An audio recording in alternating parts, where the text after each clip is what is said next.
তুমি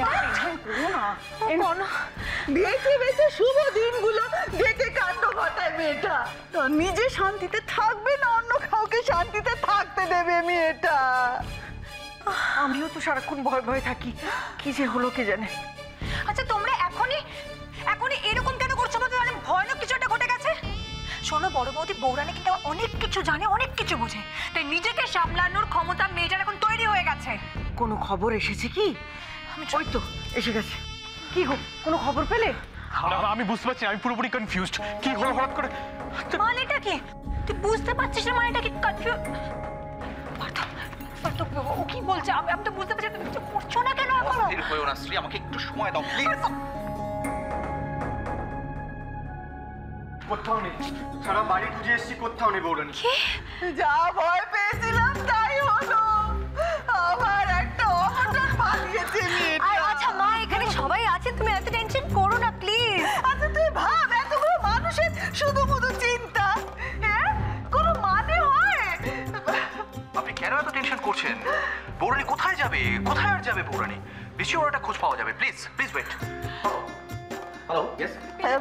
দেখেন বিয়া, শোনেন, আমি অন্য সময় হলে আমি একেবারে চিন্তা করতাম না। মেয়েটা তো নিজেকেই সামলাতে পারে না, তার উপর আবার ওই সিদ্ধিমি দেখে। শুনুন মিসেস গোস্বামী, আমি দেখেছি বৌরানী কি খেয়েছে, কতটা খেয়েছে। এমন কিছু বেশি খায়নি যার জন্য বেসামাল হয়ে কোনো ঘটনাও ঘটাতে পারে। পিসিমণি ওর কোনো আইডিয়া নেই সিদ্ধি কতটা খেলে কি হয়। ও হয়তো নিচে থেকে খায়নি, কি ওকে জোর করে খাইয়ে দিয়েছে। হ্যাঁ গো, ঝিলমিল ঠিকই তো বলছে।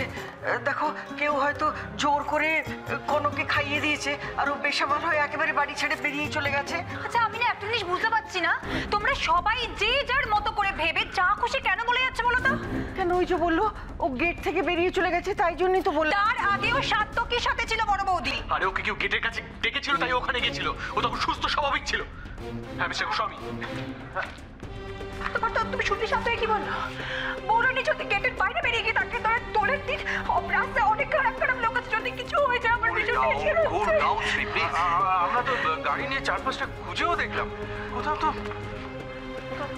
আমি তখন হসপিটাল, গঙ্গার ঘাট সব জায়গায় দেখেছি, ও কোথাও নেই। আমি তাই তো পিসুকে বললাম যে বাড়িতে দেখতে, এখানেও তো নেই ও। পারতো ইমিডিয়েটলি কিছুটা করে একটা স্টেপ নাও, আমার ভীষণ টেনশন হচ্ছে, এবার কিছুটা হয়ে যাবে। শান্ত হও শ্রী, আমি দেখছি, আমি পেট্রোল কারগুলোকে আমি ইনফর্ম করছি। ওকে হ্যালো, আমি একটু আসছি। কোথায় যাচ্ছিস তুই?